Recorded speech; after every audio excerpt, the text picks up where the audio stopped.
Often when we imagine main heroes of the game, they are strong with all body parts without any flaws, and they usually are performing some heroic feats, like rescuing princesses in Super Mario, or exploring forgotten tombs or caves with Lara Croft in Tomb Raider, or shooting villains in Siphon Filter. But we certainly don't imagine the main character of the game to be dead vampire corpse with a torn wings and no lower jaw or any internal organs. Your name is Raziel. You were a vampire, the highest ranked, right hand of your lord Kain. Vampires in this universe gain extraordinary abilities every few years. They are immortal and undergo change over time that grants new abilities to the vampire. Kain, our lord, always got all the changes first, and only then could we follow in his footsteps. But I, Raziel, gained new ability before Kain. He did not like that, so he thrown me into the abyss.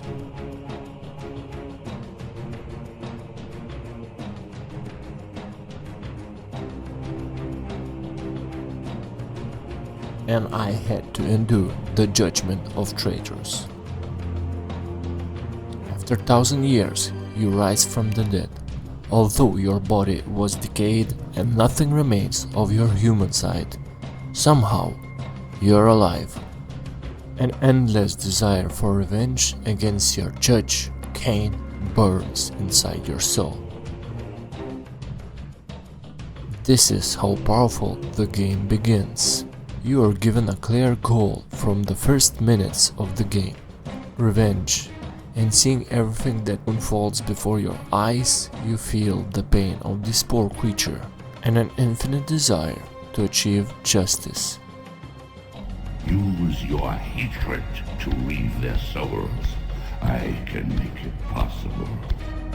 Become my Soul Reaver, my angel of death.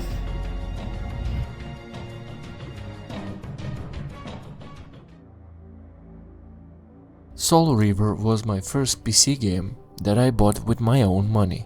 I was maybe 13 years old, and seeing this character on his own game box, I already know I wanted to play this game. Only the art on the box and the cool character look was enough for me to make a decision then and now. But the game wasn't cheap. I had to work all summer for that, saving every penny I got from my mom or a neighbor for mowing the lawn or painting a fence. But eventually, after saving up and buying this game, it meant much more to me than my other games. It's hard to explain that feeling, but when you're young, every penny you save and spend means much more than when you're an adult and can buy any new game you want. And with the advance of the internet, you don't need to go anywhere anymore. Just type the name of the game and within 30 minutes or even faster, depending on your internet speed, you'll already be playing the game you were thinking about just 30 minutes ago. Nothing will replace that feeling when you finally bring the game home that you bought with your own saved money. You finally insert the new disc into the CD-ROM and listen to it spin, while watching the installation process, while examining the cool art on the game box, and waiting for the game to finish installing. It's a shame that younger generation will not experience this anymore. So, you're Walking Dead vampire zombie that sucks souls to survive. Your goal is to find and take revenge against Kain. You're resurrected and given the ability to survive on souls by the Elder God. Same God will guide you through all the obstacles and provide you some useful information about the current world, because 1,000 years have passed since Raziel execution day. Vampires are now like a plague, slowly killing the world, and there's only few humans left in hiding. The Divine Voice wants all vampires no longer to exist, because due to their immortality, he can no longer spin his wheel of fate. Being 13 and non-native English speaker, it was very difficult for me to understand the dialogue. Utter desolation. My once proud kin wiped from this world like excrement from a boot. This charnel house bore the unmistakable marks of Melchiah's clan. To what depths had our dynasty plummeted if these ghouls were the descendants of my high-born brother? Were they so debased as to recruit fledglings from the desiccated corpses here interred? There were quite difficult words used there that I find difficult to understand back then. It was hard to follow the story or what was happening in the game, but now I can say that the strongest part of this game is entire dialogue and incredible powerful story. The story was directed and led by the legendary writer Amy Hennig. She also wrote and directed such masterpieces as Jak and Daxter and Uncharted series. Oh, I said that I thought Soul Reaver was probably the purest design experience that I would hold up, and it was a lot of firsts for me. It was the first PlayStation game I made, the first 3D game I made, the first game that I actually wrote for and worked with the actors on. Also, there were excellent voice acting talent, such as Michael Bell, Tony Jay and Simon Templeman. Especially for me, Michael Bell, who is also responsible for entirety of my childhood.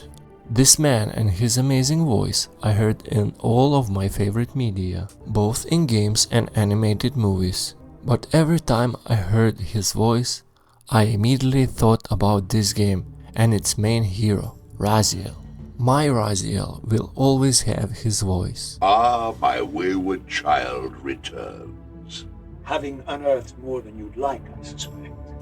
What am I to make of these ruins that litter the land? And those who watch Breaking Bad series on TV will definitely recognize the actress of Skylar, Anna Gunn, who was responsible for the role of Ariel in this game. Rest. A body is needed for sleep. Flesh and bones are required to recline. No, child. All I may do is watch and remember, ceaselessly conscious as this wretched world's history unfurls. At the time I was playing this game, I was like 13, the atmosphere of this game was way too much for me and I could not finish it. I was a sensitive child. I could never reach the third boss. When the game started introducing climbing wall vampires spreading terrible sounds, with my small child brain with a very vivid imagination, it was quite enough for me. Neither playing with the sound off and the lights on helped me. But today, playing this game again, I see it with completely different eyes. Eyes of an adult that allows me to evaluate it differently. So, Soul Reaver.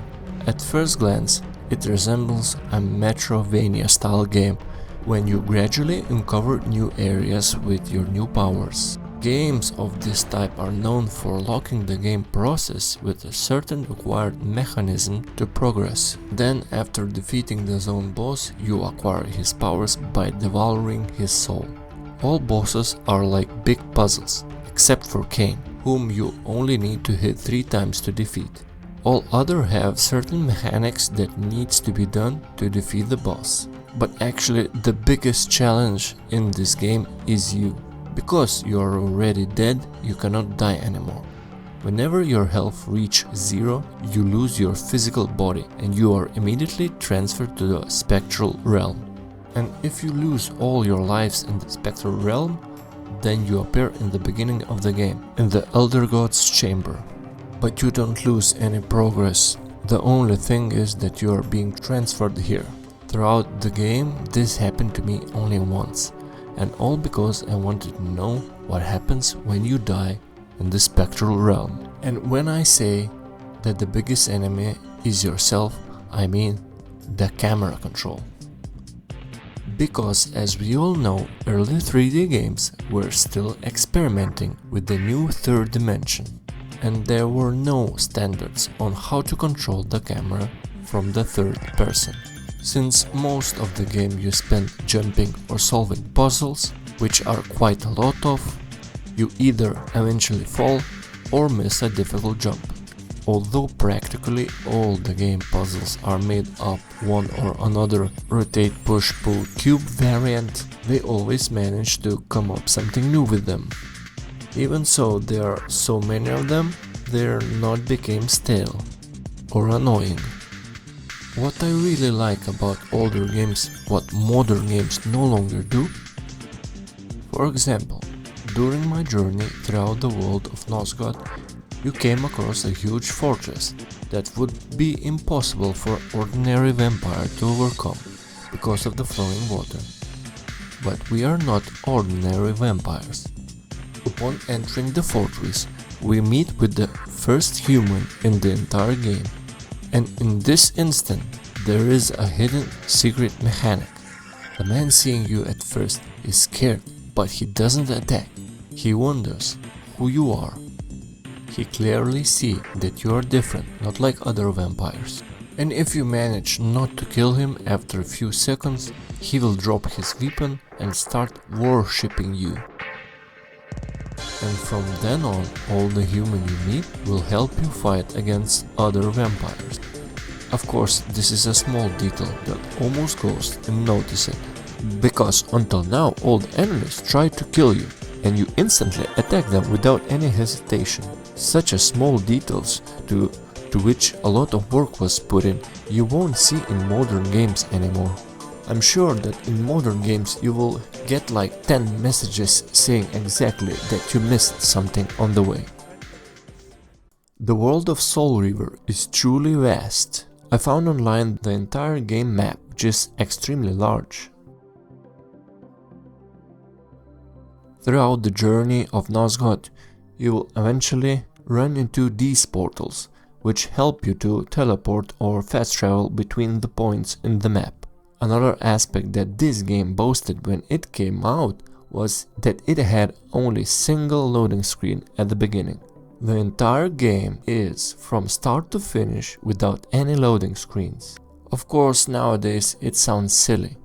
Basically all the games do the same, but let's not forget that this game came out in 1999, and this novel feature was something amazing. If I'm not mistaken, it was the first game to have full level streaming. That means you could run from one end to another end without any stops. And it also worked for teleporting gates. It was constantly loading the level in front, and the level in the back was deleted. Truly, at the time when you saw something that changed the whole market, like the urban chaos, which I mentioned in previous video, which the game developers managed to cram GTA 3 type game on first PlayStation 1, and when you saw such a game like this one, which is extremely large and you can go throughout the whole thing in one sitting, it seems that you saw the best thing ever and you wanted to share with everyone. The same goes for your shifting ability, the first one you get, where you can move to another realm. Everything around you changes. Columns, wall, floors, everything changes, both their shape and color. The game developers mentioned in one of their interviews that they already knew that they had something special, because they could not wait to show it to someone. It was a really fun space, and I think it was one of those games, it's a rare thing where you really know you're working on something special. Like, you just know it in your bones, you couldn't wait to show people. And I think that's how you know when a game is special, is you can't wait to show it to somebody. Soul Reaver is actually a second game in the Legacy of Kain series. But in my childhood I only played this game, and I can't say anything about the Blood Omen from my experience. Just what I found on internet, that the game style was completely different, more akin to Zelda, with a top-down view and 2D graphics, and it's released 3 years before its predecessor. In that game you play as Kain, a noble turned vampire. A powerful necromancer turned you to this creature, and he gave you the ability to avenge your killers. Although the story doesn't end there, it turns into a quite interesting and impressive ending. Even though the last game in this series was released more than 20 years ago, that is in 2003, it still has its strong circle of fans who work on graphical updates.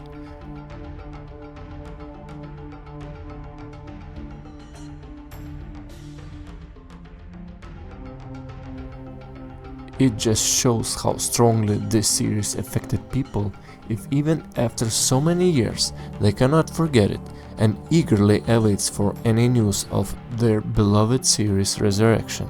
Although Soul Reaver is not a perfect game, especially in today's standards, both graphically and mechanically, I think it's worth for everyone to experience this game and its amazing narrative. Recently I introduced this game to my friend, who was instantly skeptical because the game is very old, but he managed to play it through, all of them in one go, and then he sent me his photo immediately after finishing. I won't show you his photo, I just tell you what the photo depicted. It was the end credits of the last game, and his red eyes still tearing up from such a beautiful ending. Thank you for watching, and I hope you enjoyed my Legacy of Kain Soul Reaver review. Please consider hitting the like button or subscribing. That would mean a lot to me. Thank you.